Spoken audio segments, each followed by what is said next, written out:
warahmatullahi wabarakatuh. Sebelumnya perkenalkan kami dari kelompok 9 yang beranggotakan saya sendiri Firdausi Al-Muida, kemudian rekan saya Hani Aprilina, dan yang terakhir adalah Hilmi Taufikur Rahman.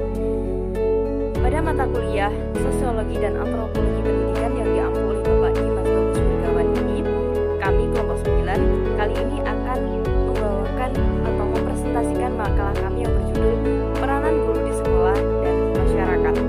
Pada makalah kami terdapat 4 pembahasan, yakni yang pertama tentang konsep dan hakikat guru, kemudian yang kedua adalah hubungan guru dengan peserta didik, yang ketiga adalah kedudukan dan peranan guru di sekolah, dan yang terakhir adalah peranan guru dalam masyarakat. Poin yang pertama yang akan kita bahas adalah poin A, konsep dan hakikat guru. Guru adalah orang yang memberikan ilmu pengetahuan kepada peserta didik. Guru dapat diartikan sebagai sosok yang mempunyai kewenangan dan bertanggung jawab sepenuhnya di kelas maupun di luar kelas untuk mengembangkan segenap potensi yang dimiliki oleh tiap-tiap peserta didik, yang kemudian menjadikan peserta didik tersebut menjadi seorang yang mandiri dan mampu mengembangkan nilai kepribadiannya sesuai dengan ajaran Islam. Guru di sini bisa diartikan sebagai seorang pendidik. Kata pendidik berasal dari kata didik yang berarti memelihara, merawat, dan memberi latihan agar seseorang memiliki ilmu pengetahuan seperti yang diharapkan. Guru memegang kedudukan dan peranan yang strategis, terutama dalam upaya membentuk watak bangsa melalui pengembangan kepribadian dan nilai-nilai yang diinginkan. Dari dimensi tersebut, kedudukan dan peranan seorang guru itu sulit digantikan oleh orang lain. Poin selanjutnya adalah B, hubungan guru dengan peserta didik. Pola hubungan antara guru dan murid adalah suatu bentuk interaksi yang terjadi antara guru sebagai pendidik dan murid sebagai peserta didik atau seseorang yang dididik. Guru adalah pendidik profesional dengan tugas utamanya yakni mendidik, mengajar, membimbing, mengarahkan, melatih, menilai, dan mengevaluasi tiap-tiap peserta didiknya. Antara pendidik dan peserta didik ini terikat oleh suatu tata nilai terpola yang menopang terjadinya proses pembelajaran sesuai dengan posisi yang diperankan oleh kedua belah pihak.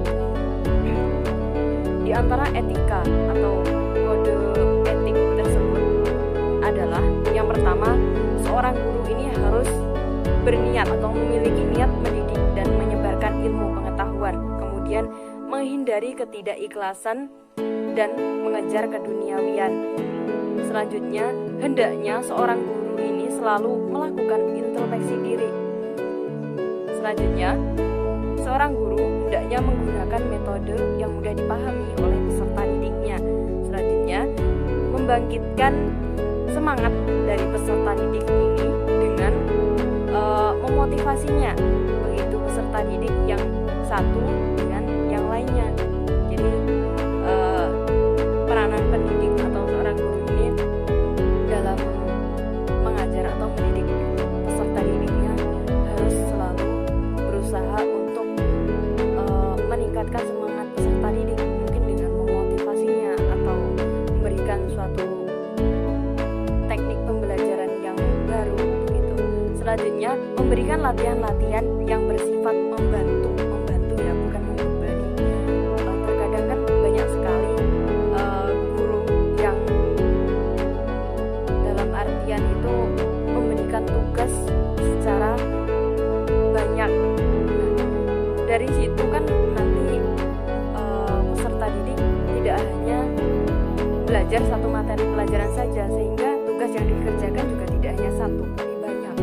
Jadi seorang guru ini harus memberikan latihan yang bersifat membantu begitu. Selanjutnya, selalu memperhatikan kemampuan semua peserta didiknya, tidak hanya satu atau dua saja, tapi semuanya. Selanjutnya, bersifat terbuka dan lapang dada terhadap peserta didik, membantu memecahkan masalah dan kesulitan yang dialami peserta didik. Dan selanjutnya atau yang terakhir adalah menunjukkan sikap yang arif dan tawadu kepada peserta didik. Selanjutnya yaitu C, kedudukan dan peranan guru di sekolah. Yang pertama, kedudukan guru di sekolah sekolah. Dalam ilmu sosiologi biasa ditemukan istilah status atau kedudukan dan peranan. Status biasanya dikaitkan dengan peringkat atau posisi seseorang dalam suatu kelompok dan posisi kelompok dalam kelompok lain. Sedangkan peranan merupakan suatu perilaku yang diharapkan dari seseorang yang memiliki suatu status tertentu. Kedudukan sebagai guru merupakan jabatan yang sangat menentukan nasib bangsa ke depan, dan itu berarti bahwa guru memegang peranan yang amat menentukan dan strategis. Hal ini dapat dipahami mengingat bahwa perubahan dan nasib suatu bangsa harus dimulai dari sekolah atau lembaga pendidikan yang penggerak utamanya adalah para guru. Itulah sebabnya dari berbagai negara maju, guru sangat dihargai. Dan yang poin kedua adalah peranan guru di sekolah. Guru dalam pengertian konvensional adalah orang yang bertanggung jawab terhadap proses pembelajaran di kelas.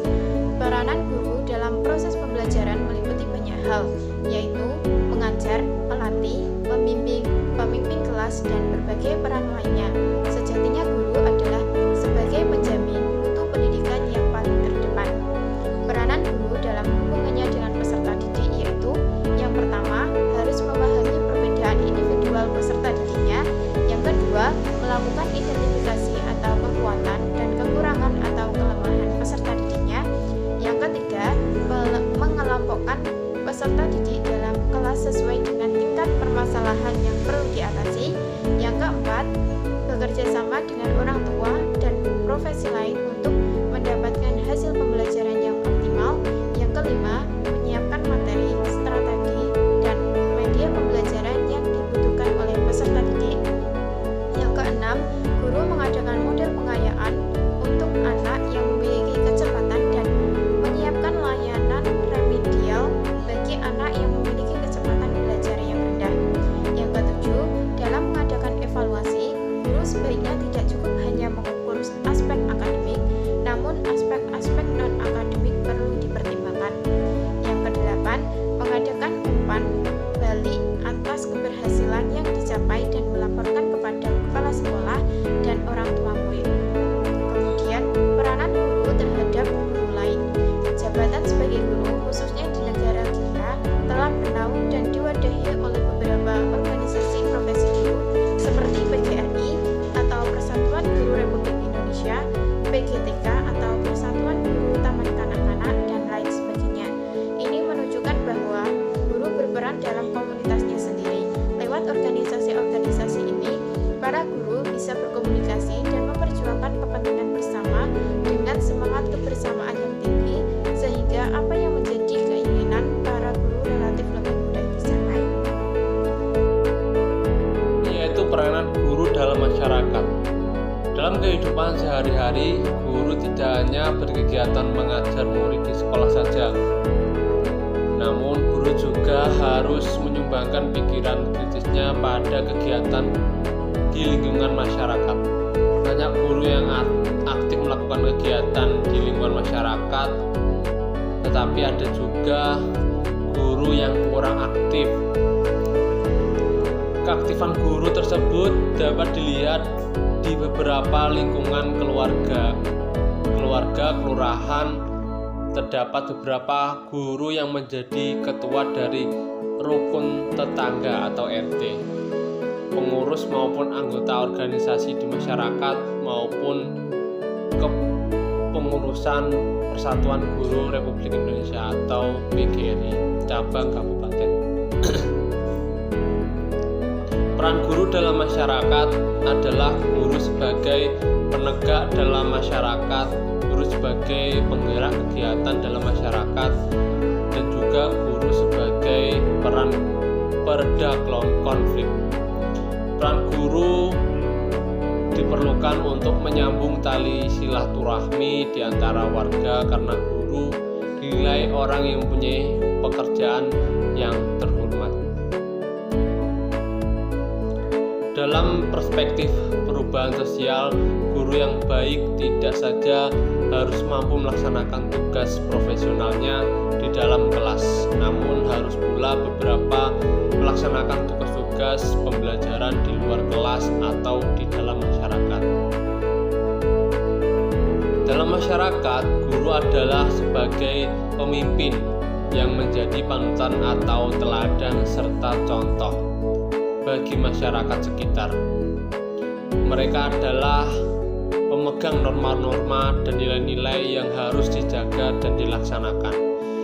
Ini dapat kita lihat bahwa betapa ucapan guru dalam masyarakat sangat berpengaruh terhadap orang lain.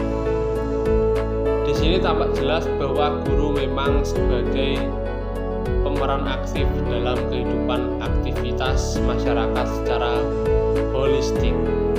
Tentunya para guru harus bisa memposisikan dirinya sebagai agen yang benar-benar membangun sebagai pelaku propaganda yang bijak dan menuju ke arah yang positif bagi perkembangan masyarakat. Sekian presentasi dari kelompok kami.